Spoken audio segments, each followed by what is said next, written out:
Hello, everybody, and welcome to another Head-2-Head-9 RCT2 review. My name is Mavericks, and we are taking a look at the uh, parks from this current season of Head-2-Head-9 on newelement.com. Now, for those of you who might not know, I'll keep reiterating this. Head-2-Head-9 is a contest held on New Element, nedesigns.com, held about once every 3 years or so.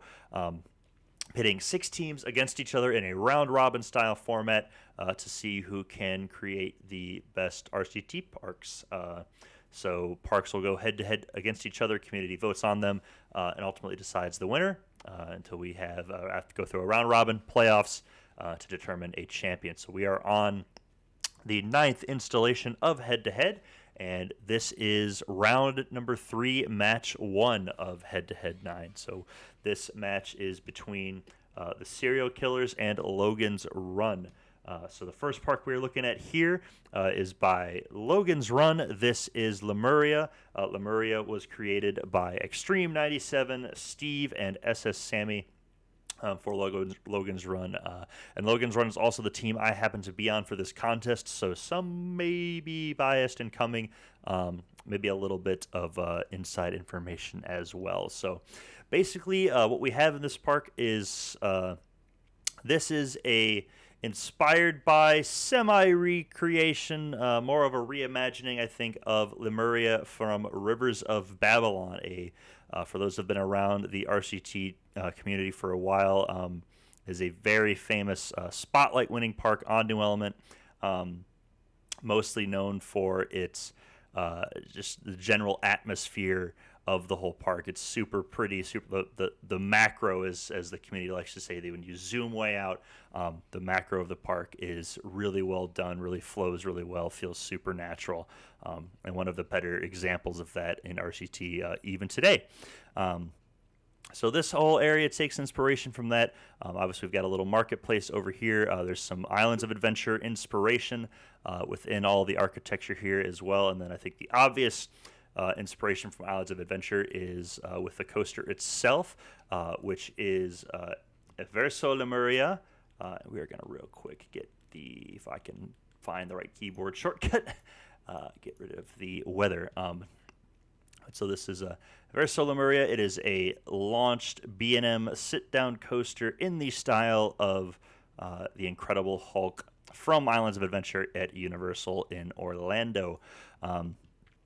And the color scheme on this and the atmosphere and layout and the pacing and everything, this is one of the best examples of not only this type of ride, but just of a realistic roller coaster that I think we've had in the contest so far.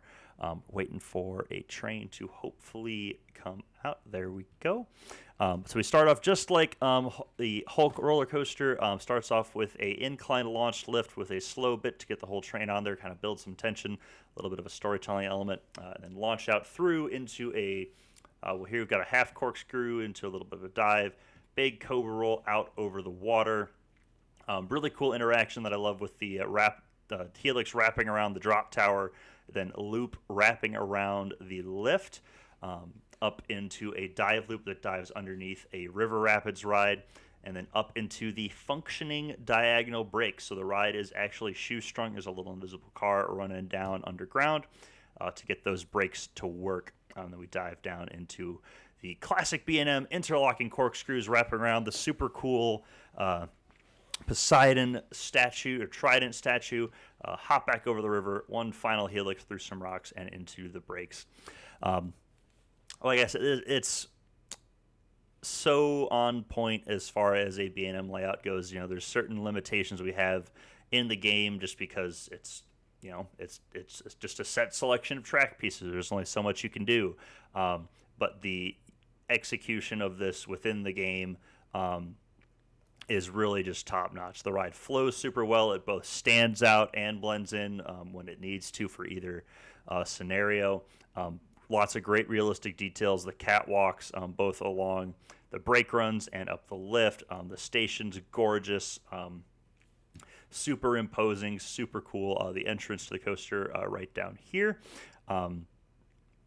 nicely framed as you come through this archway into this side of the area. That's right there. We've got that's actually me asking for express passes. So that's one of those things where you see I got my name. There are staff members scattered throughout the park, named to the team members doing various fun activities, which is one of the things that I think is usually more seen in head-to-head than in standard parks, is the use of staff either as jokes or to tell stories, and just extra little clickable, explorable things to make the viewing experience within the confines of a 60 by 60 or 3,600 tile map even more enjoyable. But there's more to the map than just the coaster. Like I said, we've got this drop tower, Griffin's Tower, with the really cool theming around the base, awesome statue out front. Again, the interaction with the helix here of the coaster is super, super cool. Just love to be dropping down through that tower as the coaster soared by. I think that'd be a really cool experience there. So we'll stick on this side of the river for now and move over to what is kind of the second half of this area, where we have the Rapids ride known as the Flood. To be honest, can't remember if there was specific theming beyond just Lemuria to this or anything, but it's a really, really well done river rapids. Lots of water features and details, and there's channels, and there's an indoor bit.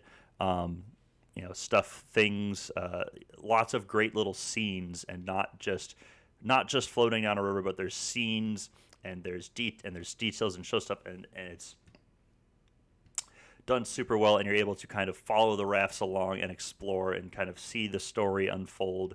And it's all set within, and there's lots of pathways, the queue and stuff wrapping around through everything. The coaster interaction, obviously. Again, this big, really cool trident statue with a hand wrapped around it. Just super, super cool, super lovely, just really, really well executed, detailed, themed realism. Is definitely what the general gist of this park has going for it, and just a really cool aesthetic. So we will now jump over to the more architecture-heavy side of the map. But first, we've got Postmaster Logan's Air Toboggan. Nice little spinning balloon ride. Really cool entrance here with the airmail ship. It's nice, I think, what you would expect from a Universal-style park, a well-themed, even the flat rides being well-themed. But we've got one thing that's also very prevalent in Head-to-Head is interiors for shops. So each of the buildings in this map, at least on the edge here, has interiors done. Some of them have a little bit of interiors on the inside here, but just nice, cool, detailing of, hey, this is a shop, this is a restaurant, this has this, that. And just help sell what each building's supposed to be beyond just slapping signs on everything. But what I think is the real star of the cutaway on this side is back here. We have a functioning walkthrough attraction that is Escape from Lemuria. The entrance kind of tucked away right there, but this is a walkthrough attraction based off of Poseidon's Fury at Universal's Islands of Adventure in Orlando, and it's super, super well done. If you've done the attraction in Orlando, you'll recognize some stuff like the water tunnel, the stunt man that I can't seem to click on, who does stunts in this main room, but it starts up here, works its way through around, and does still tell a story. Nice, clever custom ride there to get like it looks like you're going through in a tour group. Stopping, listening, like an actual walkthrough attraction. So it's very nice. And the architecture in this area as a whole is super, super detailed. Definitely need to take some time to kind of soak it in. With it being so heavy on the layers, it makes it so that there's a lot to explore, but you really do have to look. Nothing's going to necessarily jump right out at you, but as you look at each of the buildings, there's just a crazy amount of detail, but it really helps sell the realism aspect of it, and then obviously the architecture itself and the kind of vibes you're getting from it and the atmosphere are fantastic as well. So that is Lemuria. Again, this was built by Extreme 97, Steve, and SS Sammy for Logan's Run, and that went up against the Serial Killers Park, which was Christchurch City Center. This was made by FK Plus Coastermind and Split Vision for the Serial Killers. And now, part of the reason I wanted to do this park second in my review was to have the open up, and you've got two really, really clever, really, really well done, I don't know if you want to call them a hack or a gimmick or whatever it is, but you've got a painter over here who is painting the murals on the side of the building, and you've got some construction workers here who are actively building a building in the middle of the map. Now it's done. It's not tricking. I didn't open up another game. It is base RCT. Somebody getting clever with the watering plants effect that the base game plants will change color, and handyman need to water them, and they will change what they look like. Somebody figured out that you can get very clever and creative with uses for that. So throughout the course of your viewing, this building will grow taller. As you can see, the paintings are already done. Super, super cool, super clever idea. Definitely something I think that's suited to head-to-head, where it's you have these parks that you're trying to wow somebody at front. If you take a normal submission for the site, it's a custom solo park, whatever, you're not necessarily going to have that. Because parks tend to be sent more in a broad sense of time rather than a narrow set of time, like you kind of tend to get in head-to-head. But super, super cool nevertheless, and definitely worth pointing out. This is obviously, as the name implies, it's based off of Christchurch in New Zealand, and at least I believe it's New Zealand, unless somebody wants to correct me and I make a fool of myself. But I know there's a Christchurch, New Zealand, at least. But as you can see, there is some work that is going on the church, the main church, Christchurch in the center. This has got a bit of it missing and things like that. I'm going to... Phone calls in the middle of reviews are fun. So I was talking something about, and this is going to show up really weird on the video, so yay. But I was so basically where we're at here, there was an earthquake on the map, and we've got the side of the building of the church has collapsed, and because of that, we've got this big construction site around the church, big fence, so really cool equipment and vehicles done. I think that's one of the, especially, reading and seeing everybody else's reviews of the park, the vehicles on this map were definitely a huge highlight. This excavator, for example, is just absolutely insane. Probably my favorite one on the map, although, as we go through, I'm sure I'll find something I like better or maybe come back to it.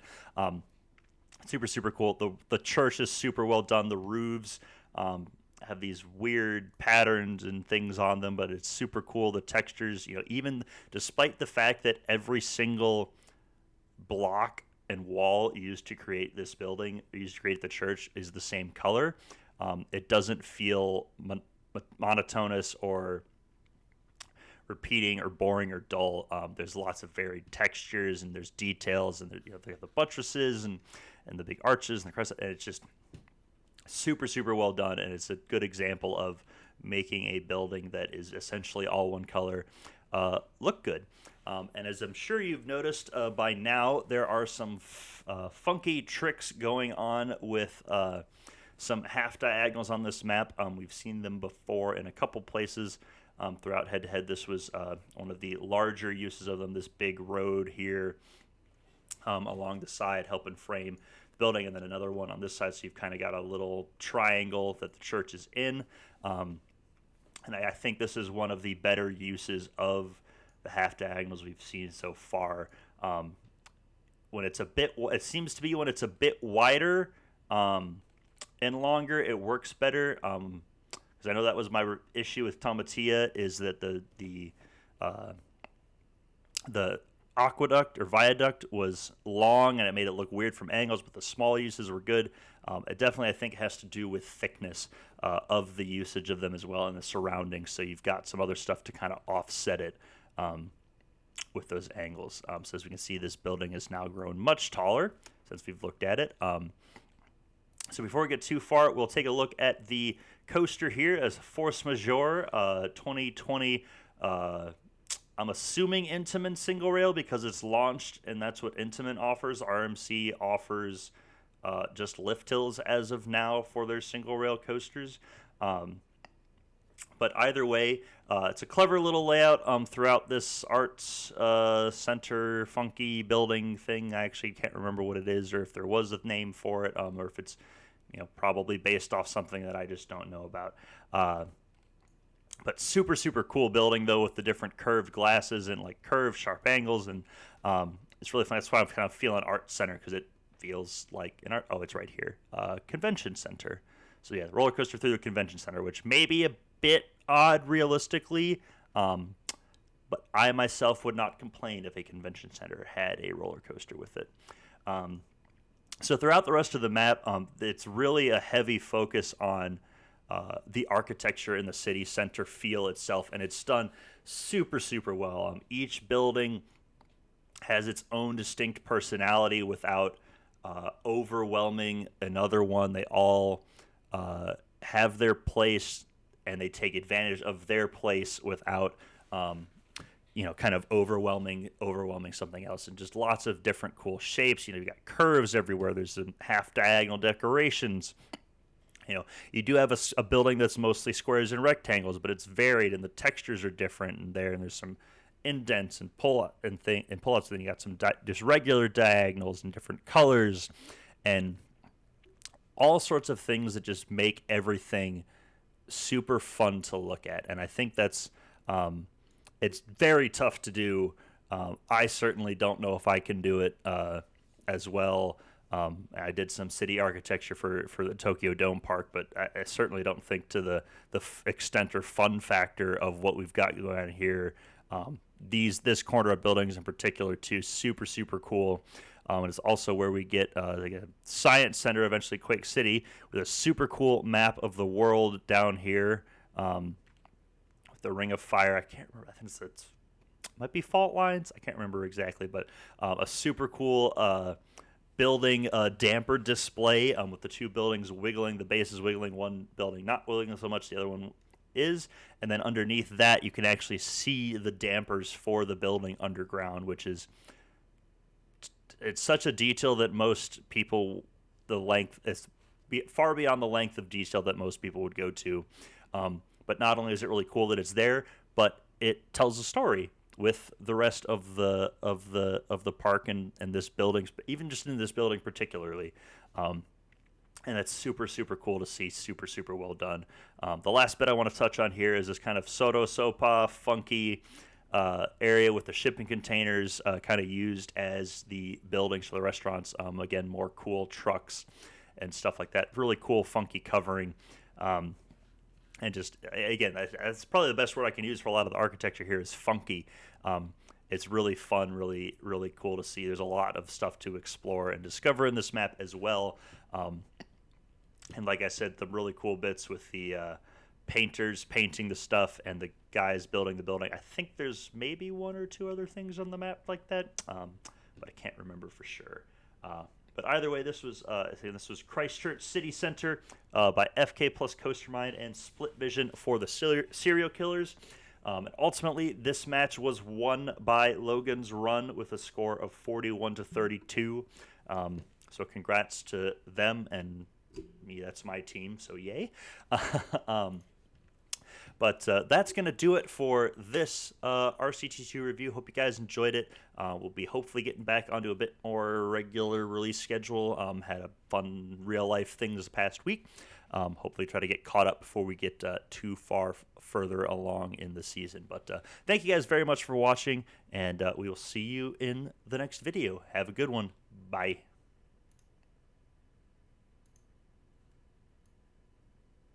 Maybe bye?